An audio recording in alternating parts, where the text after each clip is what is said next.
오늘도 주님께서 주신 이 귀한 주일을 감사하게 여기고 여러분과 함께 복된 예배 드리기를 원합니다. 아멘. 제가 늘 강조하듯이 이 주일은 우리에게 아무 의미 없이 주어진 날이 아니고 주님께서 허락하셔야만 가능한 날이지요. 제가 성경 공부할 때 여러분들에게 말씀드렸지만 지난 월요일 날 정말 큰 사고를 당할 뻔했어요. 만약에 그 사고가 있었다면 오늘 이 주일을 제가 즐거운 마음으로 기쁜 마음으로 설 수 있을까 정말 아찔한 마음이 듭니다. 그런 만큼 이 주일은 우리의 건강과 또 우리 가족의 건강과 안식과 평화 그것이 온전히 이루어져야만 우리가 온전히 들을 수 있는 귀한 날입니다. 그 모든 것을 허락하셔야만 이 주일이 우리에게 다가오고 또 평안히 우리가 주일을 지킬 수 있다는 것 그거 생각하면서 이 주일이 얼마나 복된 날인가. 하나님께서 우리에게 이 복된 예배를 그렇게 하나님을 온전히 영광 돌리며 찬송하라고 하시는 그런 마음에서 우리에게 주신 주일이라고 생각하면서 오늘 이 예배를 이 말씀을 들으면서 감사하는 마음으로 여러분과 함께 하나님을 찬양하며 그분을 경배하기를 원합니다. 우리는 지난 시간에 계속해서 보물을 어디에 쌓아두는 문제 또 한 사람이 두 주인을 섬길 수 없듯이 우리는 하나님과 재물을 겸하여 섬길 수 없다는 사실들을 계속 살펴보았습니다. 오늘 마태복음 25장, 마태복음 6장 25절부터 27절까지 이제 염려에 대한 부분이 나오지요. 염려, 하나님의 영역을 침범하는 또 다른 불신앙이라는 제목으로 여러분과 함께 말씀을 나누겠습니다. 마태복음 6장 25절에서 27절은 염려에 관한 내용이 나오는데 본문을 통해서 예수님께서는 앞달락에 이어서 계속적으로 절대적이고도 완전한 그리스도인으로서의 삶의 자세를 지금 강조하고 있습니다. 예수님께서는 이제 좀 더 세부적인 사항으로 그 삶의 주제를 옮기십니다. 우리 마태복음 6장 25절을 한번 읽겠습니다. 그러므로 내가 너희에게 이르노니 목숨을 위하여 무엇을 먹을까 무엇을 마실까 몸을 위하여 무엇을 입을까 염려하지 말라. 목숨이 음식보다 중하지 아니하며 몸이 의복보다 중하지 아니하냐. 예수님께서는 그러므로 라는 접속사로 25절을 시작하십니다. 그러므로 이 말은 24절 위에 있는 너희가 하나님과 재물을 겸하여 섬기지 못한다 라는 24절 한 절만을 받을 수 있고 아니면 19절부터 계속 이어져 온 24절 전체를 다 받을 수 있습니다. 어떻게 연결하든 간에 앞에서 언급한 내용의 중요한 지점은 바로 마음과 관련된 문제였습니다. 즉 하나님 나라 백성의 마음은 어디에 있어야 하는가 라는 그 지점으로 기결된다고 우리는 기억해야 합니다. 왜요? 앞에서 언급했던 보물을 하늘에 쌓아두는 문제, 내 보물이 있는 곳에 내 마음이 있다 라고 말씀하셨듯이 바로 마음과 관련된 문제였습니다. 그리고 너희가 하늘 하나님과 재물을 겸하여 섬기지 못한다. 결국 두 주인을 섬기지 못하는 역시 마음의 문제였습니다. 본문에서 예수님께서는 목숨을 위하여 무엇을 먹을까 무엇을 마실까 몸을 위하여 무엇을 입을까 염려하지 말라고 경계하십니다. 이것도 마음의 문제입니다. 여기서 염려하다 이 말씀은 마음을 나누고 분리하고 혼란스럽게 하는 것입니다. 즉 사람이 자신의 마음을 여러 곳으로 분산시켜서 어느 한 곳에 마음을 집중하지 못하는 상태가 바로 염려란 거예요. 이건 누가 합니까? 사단이 하는 거지요. 사단의 일입니다. 의심 있게 하고 염려하는 것은 다 사단의 일이지요. 사단이 우리의 마음을 분산시키고 마음을 분리시키고 혼란스럽게 한다는 거예요. 염려가 바로 그런 뜻입니다. 따라서 목숨을 위하여 무엇을 먹을까, 무엇을 마실까, 몸을 위하여 무엇을 입을까 염려하지 말라. 이 말씀은 그런 것에 너희 마음을 나누고 분리하여 혼란스럽게 하지 말라는 것입니다. 오직 하나님께 그 마음을 두라는 그런 의미지요. 이런 것에 너희 마음을 나누면서 분리시키면서 혼란스럽게 하지 말라. 이게 바로 염려입니다. 염려. 이러한 의미를 고려할 때 앞에서 언급되었던 보물을 하늘에 쌓아두는 문제, 그리고 하나님과 재물을 겸하여 섬기지 못하는 문제가 자연스럽게 이해가 되지요. 마음이 분산되고 분리되어서 전적으로 하나님만 섬기하는데 보물을 땅에 쌓아두면 마음이 분산되어집니다.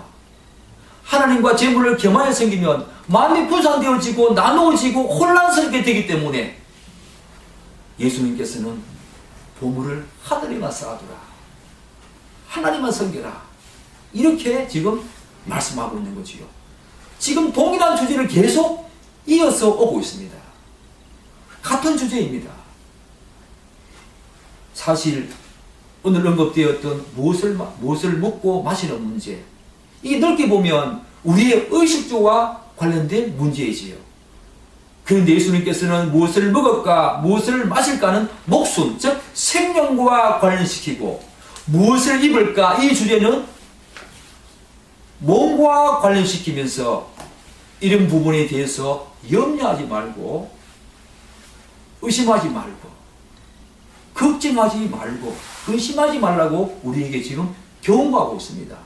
명령으로 염려하지 마라. 인간이 태어나서 죽을 때까지 하는 대부분의 염려와 근심은 뭔지 아십니까? 의식주와 관련된 것임을 우리가 부인할 수가 없습니다.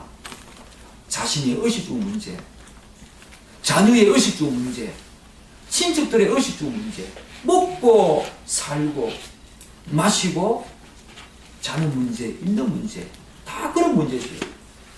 그리고 그러한 염려와 근심의 그 근심은 대개 현재보다는 미래에 대한 불확실성에 기인한 경우가 저는 많다고 생각합니다. 이를테면 현재적으로 먹고 마시는 문제, 먹고 사는 문제가 충분히 충족되었다고 하더라도 인간은 여전히 미래에 대한 불확실성으로 말미암아 자신의 생명과 몸에 대한 염려를 놓지 않습니다. 현재의 삶에 감사하지 못하는 것이요.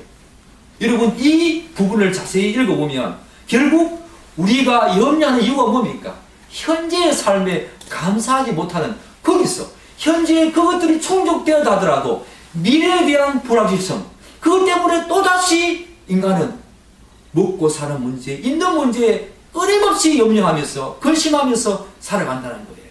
현재에 감사하지 못하는 그런 문제까지 오늘 우리가 생각을 해봐야 됩니다. 이것은 심각한 죄의 결과입니다. 현재의 삶에 감사하지 못하는 문제, 심각한 죄의 결과입니다. 타락한 인간의 자연스러운 본성이지요. 누구에게나 다 있는 것입니다. 또한 많은 사람들이 높은 지위와 신분과 명예와 권력을 얻고 있다는 것도 직간접적으로 다 먹고 사는 문제와 관련되어 있다는 것을 우리는 부인할 수가 없습니다. 무엇보다도 예수님께서 앞에서 언급하신 보물을 땅에 쌓아두는 문제, 그리고 하나님만이 아니라 하나님과 재물을 겸하여 섬기는 문제도 자세히 들여다보면 이 땅에서의 의식주와 관련된, 다시 말씀드려서 먹고 마시고 입는 것, 자는 문제에 관련된 그런 근심과 염려 때문에 나타나는 행위라고 여러분 생각할 수 있지요. 왜 하늘과 땅에 겸하여 보물을 쌓아둡니까? 미래에 대한 불확실성, 그것으로 인한 먹고 사는 문제입니다. 입는 문제입니다. 왜 하나님과 재물을 겸하여 섬깁니까? 동일합니다. 바로 의식주 문제입니다. 계속 예수님께서는 한 가지 주제를 가지고 계속 반복해서 다른 방식으로 우리에게 설득하고 경계하고 있음을 우리는 주목해 갑니다. 따라서 예수님께서는 동일한 주제를 계속 반복하시면서 전개하고 있습니다. 여러분은 그것을 이 부분에서 읽어야 합니다. 그렇다면 이렇게 동일한 주제를 계속 반복하고 있는 이유가 뭘까요? 이유가 뭐겠습니까? 예수님께서는 오늘 말씀에서 명령으로 경고하고 있습니다. 염려하지 마라. 왜요? 이렇게 예수님께서 반복해서 계속 경고하고 있는 이유는 하나님을 섬기는 것과 관련해서 이 부분이 굉장히 중요한 우리의 삶의 주제이기 때문입니다. 정말 중요한 삶의 주제이기 때문에 예수님께서는 반복해서 계속 경고하고 있습니다. 그리고 이 문제는 단회적으로 우리가 한번 들었다고 해서 이해하고 그렇게 지키는 그런 문제가 아니지요. 단회적으로 말하면 안 되니까 계속해서 반복하는 겁니다. 성경은 그렇게 논리 전개를 합니다. 무엇보다도 계속 반복하는 이유는 우리가 이해할 수 있을 정도의 눈높이로 계속해서 반복하시면서 강조하고 설득하기 위함입니다. 이것이 바로 예수님의 가르침의 특징입니다. 또한 성경의 전개의 방식입니다. 제가 요즘 이사야서를 묵상하고 있는데 이사야서 계속해서 반복하고 있습니다. 죄에서 돌아서라. 죄에서 돌아서라. 그런데 유대인들은 절대로 안 들었습니다. 그게 바로 심각한 인간의 본성입니다. 들어도 안 듣습니다. 설득을 당하지 않습니다. 이사야가 그렇게 하나님의 말씀을 그렇게 전해도 유다 백성들은 눈 하나 깜짝하지 않습니다. 참 인간이 얼마나 악하고 얼마나 고집이 세는지 뭔가 한번 징계를 받고 뭔가 한번 심각한 사건과 뭔가 하는 일을 당해야만 돌아서는 게 인간입니다. 오늘 예수님께서 보물을 땅에 쌓아두는 문제, 하늘에 쌓아두는 문제, 이 문제를부터 19절부터 계속 지금 동일한 주제에 초점을 두고 있다는 사실을 여러분 기억해야 합니다. 우리에게 귀에 딱지가 않도록 지금 동일한 주제를 가지고 그렇게 말씀하고 있는 거지요. 왜요? 인간이 한 번 들어서 안 되니까 우리가 이해할 수 있을 정도의 눈높이로 계속 그분은 반복하시면서 강조하고 우리를 설득하고 있습니다. 이것이 바로 예수의 가르침의 특징입니다. 성경의 논리전개 방식입니다. 제가 발견한 중요한 지점입니다. 왜 반복할까? 한 번 하면 됐지. 그렇지 않습니다. 사랑하는 여러분, 그렇다면 예수님께서는 왜 염려하지 말라고 하시는가? 왜요? 오늘 6장 25절에 보면 목숨이 음식보다 중하지 아니하며 몸이 의복보다 중하지 아니하냐. 예수님은 먼저 수사학적인 질문을 던집니다. 답이 정해져 있습니다. 수사학적인 질문은 답이 정해져 있습니다. 염려의 불필요성을 명확하고 분명하게 지금 제시하고 있습니다. 몸이 목숨이 음식보다 중하지 아니하며 몸이 의복보다 중하지 아니하냐. 중하다는 거예요. 음식과 의복은 목숨을 유지하고 몸을 보호하기 위한 수단에 불과합니다. 생명과 몸 그 자체의 중요성을 지금 예수님께서는 지금 강조하고 있습니다. 생명과 몸 그 자체의 중요성, 의복보다 음식보다 더 중요한 목숨과 생명 그 자체의 중요성을 강조하시면서 염려하지 마라. 이거 중요한 거 나 다 알고 있다. 여기서 예수님께서 강조하신 이 사실은 이 땅에 우리의 생명과 몸을 내신 분이 누구신가? 여러분, 이 땅에 우리에게 몸을 주시고 생명을 내신 분이 누구입니까? 바로 하나님이십니다. 하나님께서는 우리를 구원하신 후에 그냥 우리를 홀로 이 땅에 내버려 두시지 않으십니다. 성령 하나님을 통해서 성도가 이 땅에서 끝까지 믿음을 지키면서 구원을 이루도록 하십니다. 바로 이것이 바로 성도의 견인이지요. 마찬가지로 하나님께서는 우리를 그분의 기쁘신 뜻대로 예정하사 분명한 목적을 가지고 이 땅에 우리를 내셨고 불러주셨습니다. 그래서 우리를 통해 그분의 뜻을 이루기 위해 우리에게 생명과 몸을 보호하시고 인도해 주십니다.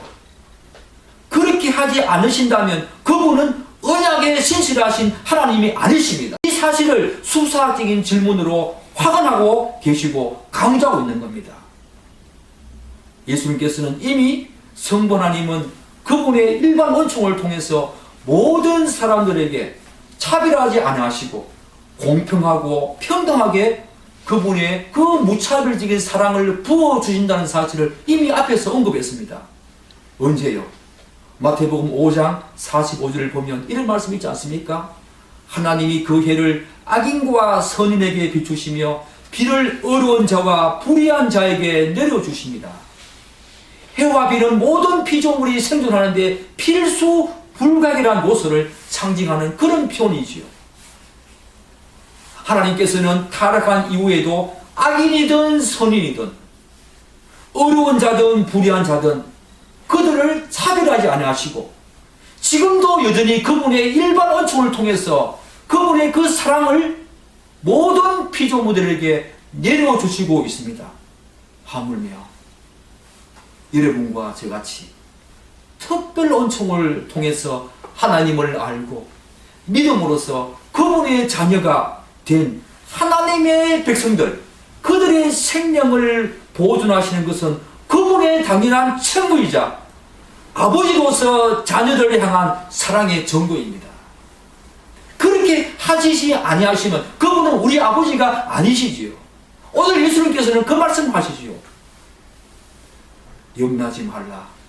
목숨이 음식보다 중하지 아니하며 몸이 의복보다 중하지 아니하냐.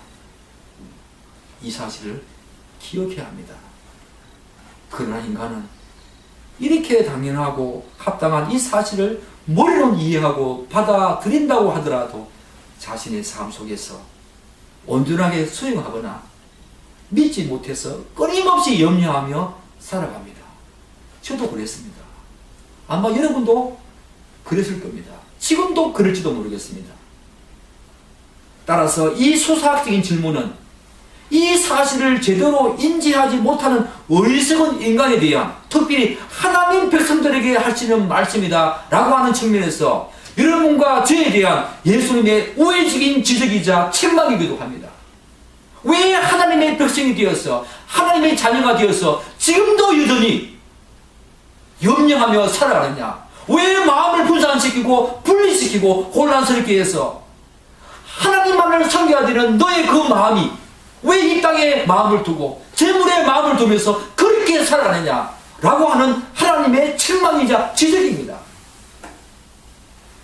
결국 예수님께서는 생명과 몸 그 자체의 중요성을 강조하시면서 염려의 불필요성을 피력하십니다. 한 걸음 더 나아가서 하나님의 뜻과 목적을 이루기 위해서 이 땅에 우리의 생명과 몸을 허락하신 그 하나님의 책임 있는 행동에 대한 전적인 신뢰를 강조하고 있습니다. 이것은 결국 믿음과 연결된 문제지요. 그래서 쭉 읽어 내려가다 보면 마태복음 6장 30절에서 뭐라고 말씀하십니까? 오늘 있다가 아궁이에 던져지는 덜풀도 하나님이 이렇게 입히시거든 하물며 너일까 보나 믿음이 작은 자들아 하시면서 결국 믿음과 연결시킨다는 것을 우리가 알 수가 있습니다. 염려의 문제는 믿음의 문제입니다. 염려의 문제는 불신앙의 문제입니다. 계속 동일한 주제를 계속 이어가고 있다는 것을 여러분들은 기억하셔야 됩니다. 사랑하는 여러분, 그렇다면 예수님께서는 하나님 백성의 그 생명 그 자체의 중요성, 그것을 무엇과 연결하고 교훈하고 있습니까? 계속해서 마태복음 6장 26절은 어떻게 말하고 있습니까? 우리 26절 한번 읽어보겠습니다. 읽겠습니다. 공중의 새를 보라. 심지도 않고 거두지도 않고 창고에 모아들이지도 아니하되 너희 하늘 아버지께서 기르시나니 너희는 이것들보다 귀하지 아니하냐? 또 한 번 수사학적인 질문을 던집니다.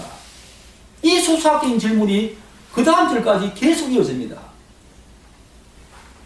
예수님께서는 또다시 그분의 트레이드마크, 비유와 수사학적인 질문을 통해서 하나님 백성의 그 생명이 얼마나 소중한지에 대해서 다시 한 번 더 교훈하십니다. 이번에는 공중의 새를 보라고 말씀하십니다. 보라고 하십니다. 한번 생각해 보라고 말씀하십니다. 한번 고려해 보라고 말씀하십니다. 우리는 정말로 우리 주위를 많이 둘러봐야 됩니다. 여러분, 땡크가 감사하다 그런 말이지요. 그런데 이 땡크의 어원이 어디서 온지 여러분 아십니까? 바로 think입니다. think. 감사는 생각에서 왔습니다. 여러분이 여러분의 주위의 삶을 생각해 보시면 감사할 거리가 그렇게 많다는 것이요. 예수님께서는 오늘 비유를 말씀하시면서 한번 보라 합니다. 한번 생각해 보라. 너의 눈을 들어서 한번 고려해 보라. 한번 생각해 보라. 라고 말씀하십니다. 봄의 중요성, 생각의 중요성, 다시 한 번 더 예수님께서는 우리에게 주목하시면서 한번 생각해 보라. 한번 보라고 말씀하십니다. 얼마나 감사할 거리가 많은지. 새는 농부가 하는 것처럼 씨를 심지도 않고 거두지도 않고 창고에 모아들이지도 않지만 하나님이 기르신다는 것을 예수님께서 말씀하십니다. 그뿐입니까? 마태복음 10장 29절은 어떻게 말씀하고 있는지 아십니까? 참새 2마리가 한 아사리온에 팔리지 않느냐? 그러나 너희 아버지께서 허락하지 아니하시면 그 하나도 땅에 떨어지지 아니하리라. 예수님께서는 참새를 기르실 뿐만 아니라 심지어 참새 하나도 하나님께서 허락하지 아니하시면 땅에 떨어지지 않는다고 말씀하십니다. 이것은 무엇을 말하고 있습니까? 모든 피조 세계를 창조하신 그분께서 또한 모든 피조물을 섭리하시고 다스리고 있다는 것을 예수님께서는 강조하십니다. 생명을 내시면 그분이 다스리시고 통치하시고 섭리한다는 거예요. 예수님께서는 생명을 내신 다음에 20년으로 하나님이 딱 뒤로 물러서 있고 모든 것을 인간이 다 알아서 하도록 그렇게 우리를 짓지 않았습니다. 하나님은 그런 분이 아니십니다. 하나님은 이 피조세계를 창조하셨고 책임있게 오늘도 이 피조세계를 다스리고 섭리하십니다. 참새 한 마리가 땅에 떨어지는 것도 하나님이 허락하지 아니하시면 불가능하다. 그 절대적인 하나님의 주권과 섭리하심을 예수님께서는 말씀하고 있지요. 여러분, 참새 한 마리도 그럴진데 인간은 어떤 존재입니까? 여러분과 저는 어떤 존재입니까? 창세기 1장 28절은 이렇게 말하고 있지 않습니까? 하나님이 그들에게 복을 주시며 하나님이 그들에게 이르시되 생육하고 번성하여 땅에 충만하라. 땅을 정복하라. 바다의 물고기와 하늘의 새와 땅에 움직이는 모든 생물을 다스리라 하시니라.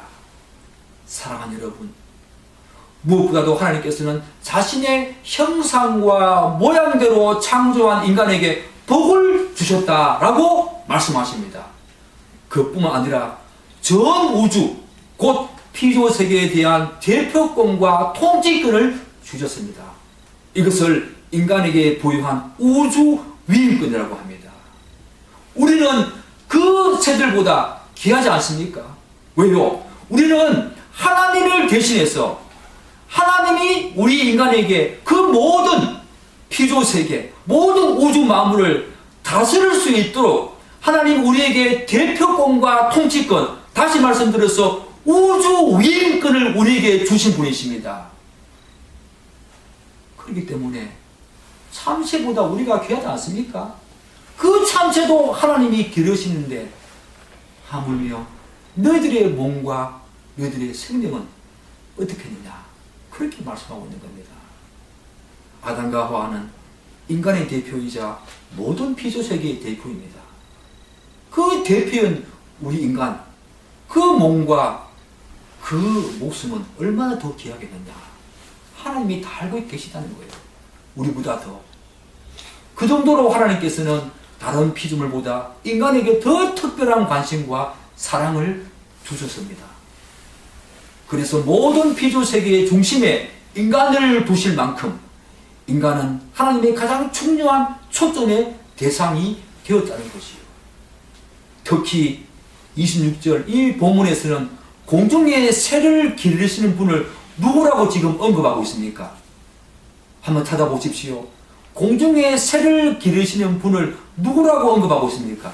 너희 하늘 아버지께서 기르시나니 라고 호칭함으로써 하나님과 하나님 백성의 관계를 아버지와 자녀의 관계로 밀착시켰습니다. 그만큼 여러분과 저는 이제 성도가 되어서 그분과 관계가 회복되었다는 거예요. 그분과 어려운 관계로 들어갔다는 거예요. 뗄래야 뗄 수 없는 관계입니다. 아버지와 자녀의 관계입니다. 그렇기 때문에 그분은 아버지로서의 책무와 의무를 다 하신다는 거예요. 너희 하늘 아버지께서 그렇게 하지 않느냐? 굉장히 중요하지요. 그냥 하나님이 아니십니다. 아버지라고 강조하시면서 그 참새를 기르시는 그분이 누구냐? 바로 너희 아버지시다. 그렇게 강조하고 있는 이 부분을 여러분들은 주목하게 들어야 합니다. 그분은 우리 아버지 되십니다.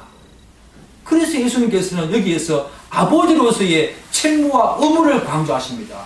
우리를 보호하시고 우리의 생명과 우리의 몸을 보호하시는 분이 아버지, 그분이시다라고 지금 강조하고 있는 겁니다.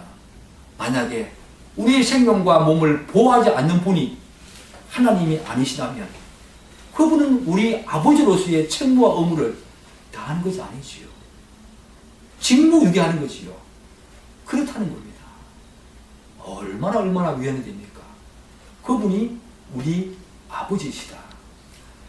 따라서 공중의 새도 기르시고 참새 하나도 하나님께서 허락하지 아니하시면 땅에 떨어지지 않는데 자신의 자녀인 하나님 백성의 생명을 책임지지 않는 것은 그분에게는 자녀를 향한 아버지로서의 직무유기에 해당할 정도로 그분 자신이 이런 것은 수용하지 못하십니다. 인정할 수 없는 그분의 행동이라는 것이요. 그만큼 확신하다는 것을 예수님께서는 또다시 한번 수사학적인 질문, 이 비유를 통해서 우리에게 말씀하십니다. 여기에 쇠기를 박는 부분이 어딘지 아십니까? 로마서 8장 32절은 이렇게 말하고 있습니다. 자기 아들을 아끼지 아니하시고 우리 모든 사람을 위하여 내주신 이가 어찌 그 아들과 함께 모든 것을 우리에게 주시지 아니하겠느냐. 아들을 아끼지 아니하시고 우리에게 기꺼이 내어주신 그분이 그 아들과 함께 너에게 필요한 모든 것을 우리에게 주시지 아니하겠느냐. 그분이 바로 우리 아버지십니다. 사랑하는 여러분, 그런데 그렇다고 하더라도 다음과 같은 오해를 절대로 해서는 안 됩니다. 이를테면 하나님이 모든 것을 다 해주시니까 우리는 아무것도 하지 않아도 된다. 가만히 있으라. 그런 말씀은 아니지요. 그렇게 오해하면 안 됩니다. 공중의 새는 농부처럼 심지도 않고 거두지도 않고 창고에 모아들이지도 않지만 하나님께서 허락하신 먹이를 찾아야 합니다. 새도. 그리고 찾아가지고 자신의 힘으로 잡아서 먹는 수고는 해야 합니다. 마찬가지로 농부는 자신의 그 생명을 유지하고 보존하기 위해서 씨를 뿌리고 거두오고 창고에 들여야 합니다. 예수님께서는 이러한 수고까지 하지 않아도 된다. 이런 수고까지 하지 않아도 된다. 이런 염려까지 하지 않아도 된다. 그건 아닙니다. 여러분이 언제 씨를 뿌릴까? 어떻게 거두어 드릴까? 어떻게 창고에 들을까? 이것은 근심하고 염려해야 되지요. 그런데 더 큰 부분이 있지요. 이 씨가 자라는데 뭐가 필요합니까? 햇빛과 비, 적당한 기후와 온도를 그분이 허락하시고 주장하시고 섭리하십니다. 이것까지 염려하는 것은 하나님의 영역을 책무한다는 거예요. 이게 바로 오늘 주목적입니다. 가만히 보면 우리의 삶 속에서 하는 대부분의 염려는 바로 이런 자연적인 모습, 곧 우리가 어찌할 수 없는 하나님의 영역과 요소에 해당하는 경우가 많다는 거예요. 그렇지 않습니까, 여러분? 여러분이 하나님의 영역까지 염려하거나 근심하는 경우가 얼마나 많습니까? 말하자면 우리의 염려의 대부분은 근본적으로 염려한다고 해서 그 문제가 해결되거나 사라지는 것이 아니라는 것입니다. 염려한다고 했어. 그러나 어리석게도 인간은 그러한 것들을 붙들고 염려하고 걱정하고 그렇게 살아간다는, 그게 바로 죄의 결과지요. 그게 바로 여전히 사단과 마귀와 육체의 소욕이 우리로 하여금 계속해서 이 땅에 구원받은 여러분과 저희지만 계속해서 그렇게 우리에게 다가와서 그런 식으로 염려하게 한다는 겁니다. 사랑하는 여러분, 결국 예수님께서는 이 염려하지 말라, 목숨을 위하여 무엇을 먹을까, 무엇을 마실까, 몸을 위하여 무엇을 입을까 염려하지 말라, 생명 그 자체의 중요성, 그것과 관련해서 염려할 필요가 없다는 것을 이제 비유로서 말씀하신 다음에 또다시 한 번 더 결정적으로 경계하십니다. 또다시 한 번 더 수사학적인 질문으로 결정적으로 경계하십니다. 무엇으로요? 우리 다 같이 6장 27절 마지막으로 읽어보겠습니다. 읽겠습니다. 너희 중에 누가 염려함으로 그 키를 한 자라도 더할 수 있겠느냐? 또다시 한 번 더 수사학적인 질문을 던집니다. 너희 중에 누가 염려함으로 그 키를 한 자라도 더할 수 있겠느냐? 없다는 거지요. 이 본문의 키를 우리가 알고 있는 이 신장과 관련한 키로 해석하는 사람들도 있습니다. 그러나 그것보다는 여러 가지 이 키의 용례를 볼 때 오히려 이 키를 생명 혹은 목숨이라고 해석하는 것이 더 마땅합니다. 마태복음 6장 25절에서 우리가 여기 있잖아요. 목숨이 음식보다 중하지 아니하냐. 그래서 그 목숨과 관련시켜서 27절에 이 키를 성경의 여러 가지 용례를 볼 때 목숨 혹은 생명으로 해석하는 것이 더 타당합니다. 주술가들은 그렇게 해석을 합니다. 그리고 여기 한자 이 말도 시간적인 개념으로 이해합니다. 그렇기 때문에 예수님께서는 본문에서 누가 염려함으로 너희들의 목숨, 너희들의 그 생명을 한 시간이라도 더 연장할 수 있느냐? 라는 수사학적인 질문을 또다시 던지고 있다는 겁니다. 여러분과 제가 염려함으로 우리의 목숨과 생명을 한 시간이라도 더 연장할 수 있습니까? 없습니다. 말하자면 이 수사학적인 질문은 아무도 염려함으로 목숨을 한 시간이라도 더 늘 수 없다는 그런 결론을 이끌어내기 위해서 예수님께서 확인하시는 질문이지요. 확인사살입니다. 확인사살. 3번씩이나 지금 계속 강조하시면서 염려할 필요가 없다는 것을 마지막 이 부분에서 수사학적인 질문으로 너희 중과 누가 염려함으로 너희들의 목숨과 생명을 한 시간이라도 더 연장할 수 있느냐? 없다고 하는 것을 확인사살시킵니다. 지금. 그럴 필요가 없다는 거예요. 염려할 필요가 없다는 겁니다. 인간의 생사, 곧 미리 결정된 죽음의 시간을 포함하여 그것을 주관하시는 분은 오직 하나님이십니다. 그럼에도 불구하고 인간은 어리석게도 하나님의 영역까지 침범해서 염려하는 존재가 되었다는 것입니다. 예수님께서는 지금 인간의 생사에 해당하는 그 하나님의 영역을 침범하는 염려는 하나님을 향한 불신과 교만의 다름 아닌 그 다름 아님을 지적하고 있습니다. 여러분, 염려한다는 것은 하나님을 향한 불신입니다. 하나님을 향한 교만입니다. 왜요? 하나님의 영역까지 침범하면서 우리가 하나님의 영역을 좌지우지할 수 있다는 그런 생각까지 하는 것이 바로 염려이기 때문입니다. 그분을 향한 교만입니다. 그분을 향한 불신앙입니다. 염려를 많이 하는 사람은 불신앙하는 거지요. 믿음이 적은 자들아 라고 말씀하고 있지 않습니까? 이렇게 볼 때 염려는 믿음과 대척점이 있습니다. 참된 믿음은 하나님의 영역과 우리가 해야 될 그 수고에 대한 염려를 잘 분별하는 것임을 알 수가 있습니다. 결국 예수님께서는 하나님의 백성이라고 할지라도 이 땅에 사는 동안 의식주와 관련한 먹고 살고 입는 문제와 끊임없이 씨름하면서 염려하는 존재라는 것을 그분이 다 아십니다. 하나님의 백성이 되었다고 할지라도 그만큼 이 주제는 성도의 삶에서도 중요한 주제임에는 틀림없습니다. 이런 면에서 산상수훈은 굉장히 실천적이고 사실적이며 실제적인 기독교 윤리입니다. 이 기독교 윤리는 삶과 깊은 관련이 있죠. 이만큼 산상수훈 이 부분은 기독교 윤리이면서 굉장히 실천적이고 사실적이며 굉장히 실제적입니다. 사랑하는 여러분, 그래도 염려하시겠습니까? 그래도 근심하시겠습니까? 하나님 백성의 염려의 불필요성을 강조하시는 이 예수님의 정말 절절한 호소와 경계하심을 여러분 들으시겠습니까? 여러분 마음을 염려함으로 어디에 두시겠습니까? 염려함으로 이 땅에 두시겠습니까? 재물에 두시겠습니까? 먹고 살고 입는 문제에 또다시 두시겠습니까? 그렇게 하지 말라는 거예요. 왜요? 공중의 새보다 귀한 존재이다. 다른 피조물과 비교하시면서 너희들은 공중의 새보다 더 훨씬 귀한 존재가 아니냐, 하나님의 자녀가 아니냐라고 강조하십니다. 우리가 하는 대부분의 염려는 하나님의 영역에 속하는 것이기에 염려함으로 문제를 해결하거나 전혀 바꿀 수 없다는 것입니다.